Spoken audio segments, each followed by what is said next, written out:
Салам достор, биздин каналга жазылыңыздар. Башкалар көрсөтпөгөндү биз көрсөтөбүз.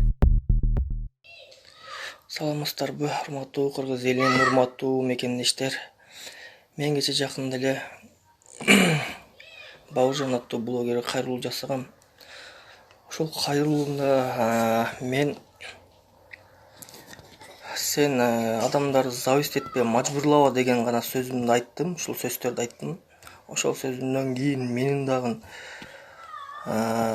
жаман көргөндөр болду. Сен саткынсың, өзбектер тарап болдуң деп мага бардыгы улут бир кылдай. Мен бул жерде сатылган жокмун. Мен болгон сөздү айттым. Мен баа берип карап турдум. Кимден күнөө кетип атат? Чындап эле Бауыржан акеденби же ошол өзбек тууганданбы? Бул жерде Бауыржан байекени айтам, просрочный товар менен гана алышсын демекчимин. Магазинде жап деп иштетпейсиң дегенге акысы жогураак. Ар бир адам жеке менчик иш болгондон кийин ал иштетет. Только просрочный товарга гана талабын койсун демекчимин. Дагы бир маселе, бул жана эл журттун арасында, кыргыз эл журттун арасында айтылган сөзү бар эле. Алла ыраазылыгы үчүн мен кечирдим баарын деп кечирген болчу. Жанагы бир магазин бар, Турсунбай ата магазини эле, ошол магазинге айтылган сөзү бар эле да. Кайрадан акыркы съемка кылып кече жакында дагы барды. Турсунбай ата магазинде Алла ыраазылыгы үчүн кечирдим деп алып, барып дагы талабын коюп атат. Жабылсын бул магазин, эмне үчүн иштетип атат бул магазинди, мен жапсын дедим деп өзүнүн талабын коюп, хозяинин чакырып келесиң деп өзүнүн талаптарын коюп атат. Ал жерге сен талаптарды койгону барба, сен ал жерге просрочный товарды текшер, ошону түшүндүрүү иштерин жүргүзгөнү гана бар. Просрочный товар менен гана алышкын демекчимин. Магазинди жапканга эч кимдин акысы жок да, мындай караганда чындап сөз болчу. Ошо просрочный товарга гана талабыңды коюшуну каалайм. Аллах ыраазылыгы, Аллах кечиримдүүлөр менен гана биргемин деп айтылат да. Ошон үчүн мен Бауыржан акеге да андай таза, адилеттүү иш алып барыңыз демекчимин да. Мен ушул өзбек туугандарга да айтарым, магазинде ошол просрочный товарды сатпай эле койгула. Мен дагы ошо просрочный товарга каршымын, жебей эле койгула. Мен жегиле деп айткан жерим жок. Кыргыз эл журту баары эле каршы ал нерсеге. Сатпай эле койгула, жебей эле койгула ал продукттан. Дагы айтарым, Бауыржан акеге деле ишине ийгилик, ден соолук каалайм. Ишиңизди уланта бериңиз. Кыргыз эл журтуна керектүү адамдардан болуп кызмат кылып жүрө бериңиз. Өзүңүздүн сүйгөн кесибиңизди аркалап жүрө бериңиз. Өзбек туугандарга деле ишине ийгилик каалайм, ден соолук каалайм. Өзбексиң, сен кыргызсың, сен дебей, баарыбыз Кыргыз Республикасынын граждане болгондон кийин аманчылыкта гана жүрө берели. Мен ошону гана айтарым. Менден да туура эмес кеткен болсо, мен да өз ой пикиримди гана айттым бул жерде. Менден да туура эмес кеткен болсо, кыргыз эл журтунан баарынан кечирим сурайын. Кечирип койгула.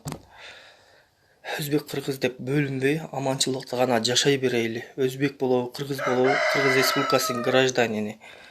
Дагы кайталап коеюн. Ушу Бауыржан аке, ишиңизди уланта бериңиз. Ишиңизге ийгилик, ден соолукта болуңуз.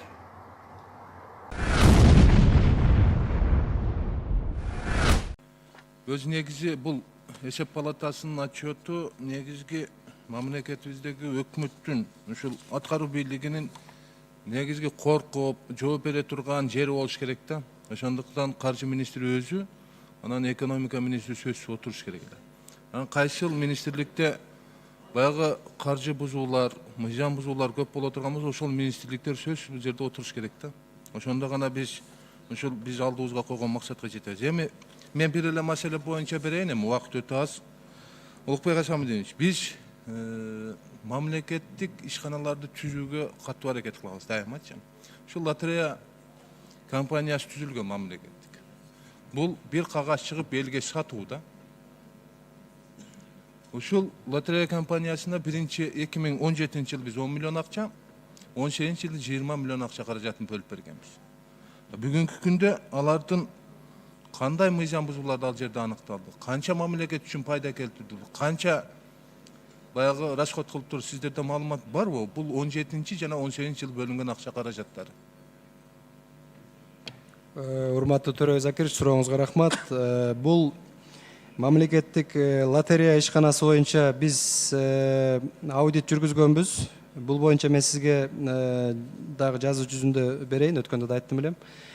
Негизинен өзүңүз туура белгиледиңиз, бул мамлекеттик лотерея компаниясына кирешеси мына 45 миллион.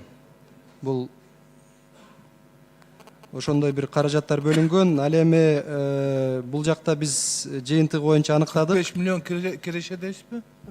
Мен сизге тактап айтайын.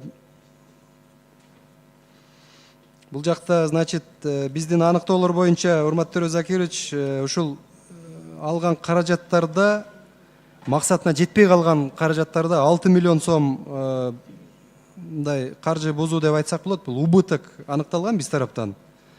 Бул жанагы без достижения планируемых целей, максатына жетпей калганда. Анан бул боюнча атайын жазма буйруктар, бардык маселелер бизде кабыл алынган. Жогорку кеңешке дагы маалыматтарды биз кайрадан жиберип коелук. Негизинен бул компания жакшы иш алып барыш керек да. Бүгүнкү күндө биздин маалымат боюнча мындай эффективдүү иш алып бара албай жатат да. Рахмат, мен буну сиздерди даярланып алсын деп өткөндө бергенмин. Цифраларды так алып келип бергиле, жалпы палатага айтып койгула депчи. 10 миллиондун 6 миллион 34 миңине жок уже. Алар айлык акка кетирип койгон. Экинчиден 20 миллиондун 18 миллион 436 миллионуну уже жок ал акча. Прибыльни 45 миллион деп атасыздар. Кайсы жактан алдыңыздар? Ал жерде бир таза прибыльде бир тиын акча жок. Бир түшкөн 2-3 жолу өткөрүптүр.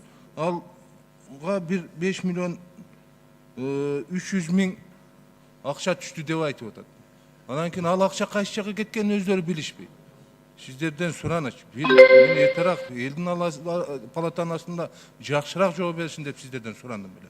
Бүгүнкү жооңуздарга мен ынанбай айтам. Так жооп берип коюңуздар. Ким текшерген ал жерди? Урматтуу Төрө Закирович, бизде бул аудитти Бишкек шаардык башкармалык өткөргөн. Мен жыйынтыгында мен сизге мына калтырып кетейин, азыр кошумчада айтып коеюн. Значит, 2016-17 жылга 2 жылга аудит жүргүзүлгөн. Бул боюнча ушул биздин маалымат боюнча кирешеси 45 миллион 100 миң сом деп аныкталган. Андан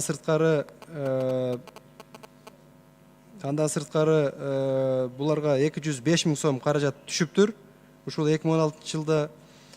Ал эми зарплата башка маселелеринде чындыгында маселелер бар экен. Буну биз быйылкы аудитте дагы сөзсүз эске алайлык. Жанагы 6 миллион боюнча бул чындыгында бул жерде маселе бар. Биз эми маселени ачык эле койдук. Өздөрүнө да сунуш кеткен, мамлекеттик мүлк фондуна кеткен. Ушуларды бир өздөрү да карап чыкса болот да. Биз дагы карап сизге кошумча маалымат беребиз.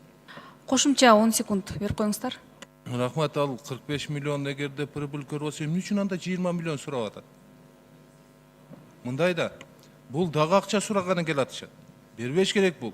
Ошону карап коюңуздар. Рахмат, сунушуңузду эске алабыз. От очередников наших граждан, которые получили квартиры, но получили как служебное жилье. И вот с введением в нового кодекса жилищного с 2013 года сегодня приватизация этого жилья стала невозможным. И вот этот вопрос завис. Там среди них учителя, ну все наши бюджетники, учителя, врачи, ветераны Великой Отечественной войны, заслуженные люди, получившие свои квартиры как награду от правительства, военные. Вот этот вопрос сегодня в подвешенном состоянии, и вот эти люди не могут приватизировать. А если они не приватизируют, то на основании закона сегодня, когда они расторгают договор, значит, с работодателем, они должны сдать эту квартиру. То есть учитель проработал 30 лет в школе, жил в этой квартире, допустим, 10 лет, ушел на пенсию, он должен сдать эту квартиру. Или участник Великой Отечественной войны получил эту квартиру, не смог приватизировать, умер, а его дети или внуки не могут унаследовать. Поэтому я вот коллег всех прошу на этот вопрос обратить внимание. Я в ближайшее время вам предложение сделаю относительно изменения закона. Давайте вместе от имени комитета это, да?